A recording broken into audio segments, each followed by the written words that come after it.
Hello guys and welcome to the video. इस video में बात करेंगे लॉट साइज़ के बारे में।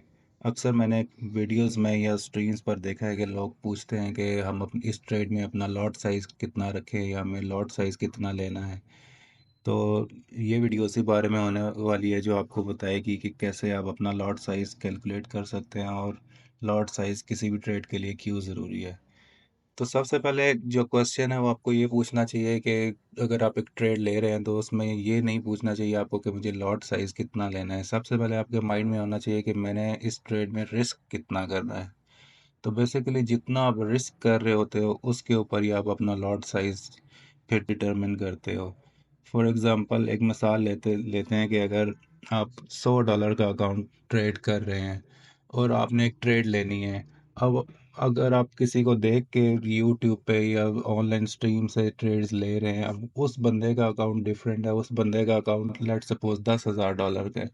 अब वो जो लॉट साइज़ ले रहा है वो एक डिफरेंट लॉट साइज़ लेगा।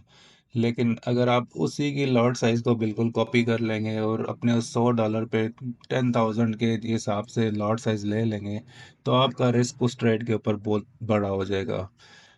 अगर आप $100 का आपका अकाउंट है और आपने उसमें रिस्क करना है लेट्स सपोज 1% और आपका स्टॉप लॉस है 10 पिप्स का, तो उस केस में ये जो मिनिमम आपका बनता है लॉट साइज वो 0.01 बनती है। तो इसी तरह डिफरेंट जो स्टॉप लॉस आपके एक ट्रेड के ऊपर होते हैं, हर स्टॉप लॉस पे आपका जो लॉट साइज है वो चेंज हो जाएगा। उसकी अभी मैं आपको कुछ एग्जांपल्स इस वीडियो में देता हूँ। लेट्स सपोज अभी हम यहाँ पे आ जाते हैं इस चार्ट के ऊपर।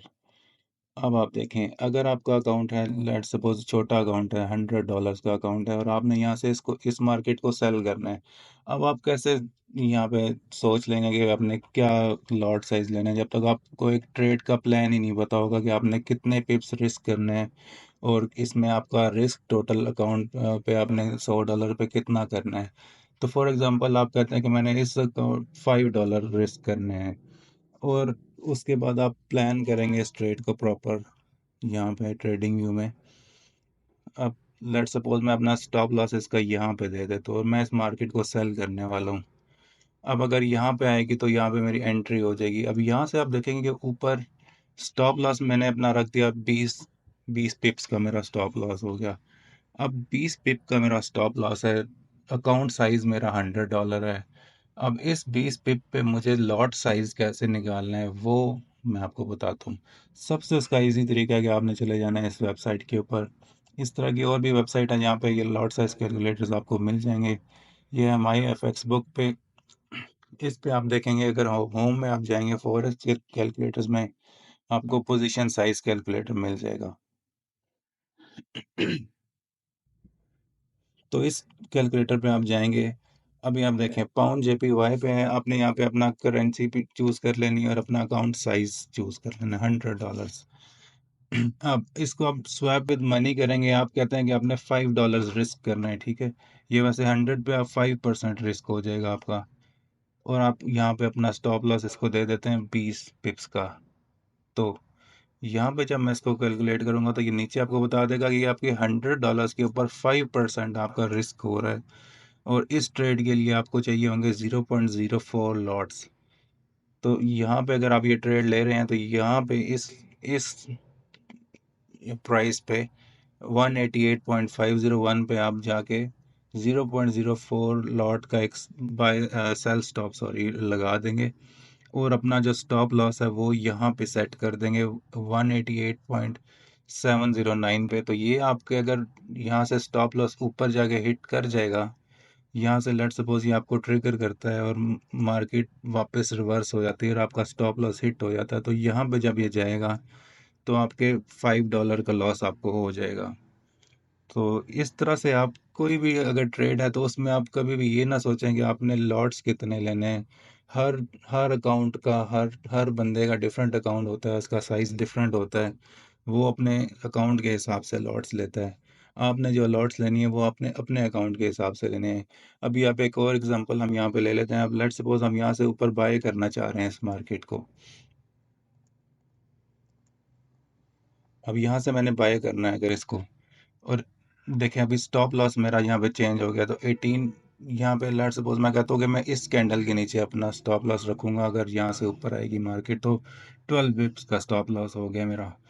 तो मैं फॉरेस्ट उसी कैलकुलेटर पे जाऊंगा और यहाँ पे फिर से मैंने $5 ही रिस्क करना है, तो मैं $12 यहाँ पे स्टॉप लॉस अपना डाल दूंगा। तो ये देखिए लॉट साइज यहाँ पे चेंज हो गया है, अब 0.06 लॉट हो गया है। तो यहाँ पे मैं 0.06 लॉट की ट्रेड लूंगा, लेकिन उस ट्रेड को मैं यहाँ पे इस पॉइंट पे बंद कर दूंगा, क्योंकि मैंने 12 पिप्स के हिसाब से अपना लॉट साइज कैलकुलेट किया है। अगर मैं यहाँ पे लेट सपोज 0.06 लॉट का ले लेता हूँ और यहाँ से ये नीचे जाता रहता है, ये जितना नीचे जाएगा उतना फिर वो $5 से मेरा लॉस ज़्यादा होता जाएगा। तो जब आप स्टॉप लॉस सेट कर लें तो जितना आपने रिस्क सोचा हुआ है, जब भी आपका वो हिट हो जाए आपने वहाँ पे निकल जाना है, ताकि आपने जितना प्लान किया हुआ ट्रेड में आपको उतना लॉस हो, उससे ज़्यादा लॉस आपको ना हो। इसी तरह अगर आपका यहाँ पे लेट सपोज $1000 का अकाउंट है और कोई भी ट्रेड आप ले रहे हैं उसमें $15 का आपका स्टॉप लॉस आपने लगाना है, तो यहाँ से आप इजीली इसको कैलकुलेट कर सकते हैं। इसको आप परसेंटेज के साथ भी कर सकते हैं। अगर $1000 के आप और आप इस पे लेट सपोज 5% रिस्क करना चाह रहे हैं और $15 आपका स्टॉप लॉस है, तो ये आपको यहाँ पे बता देगा कि आपके ये $50 रिस्क होंगे इस ट्रेड के ऊपर, और साइज आपने रखना है 0.49। तो इस तरह से आप अपने डिफरेंट अकाउंट्स को के हिसाब से अपना लॉट साइज निकाल सकते हैं। आप कभी भी रैंडम लॉट साइज नहीं रखें कि मतलब किसी ट्रेड पे आपने कुछ लॉट साइज लगा दिया, किसी पे आपने कुछ लॉट साइज लगा लिया और आपको पता ही नहीं है आपका स्टॉप लॉस किधर है। तो लॉट साइज निकालने के लिए सबसे पहले जो चीज़ आपको पता होना चाहिए वो आपको अपना स्टॉप लॉस पता होना चाहिए कि मेरा स्टॉप लॉस कितने पिप्स का है। जितने पिप्स का स्टॉप लॉस है, जितना आपने रिस्क करना है, नंबर टू, और उस हिसाब से आप अपने लॉट साइज कैलकुलेट करेंगे। आई होप ये वीडियो आपके लिए हेल्पफुल होगी। और वीडियोस के साथ मिलेंगे। अल्लाह हाफिज़।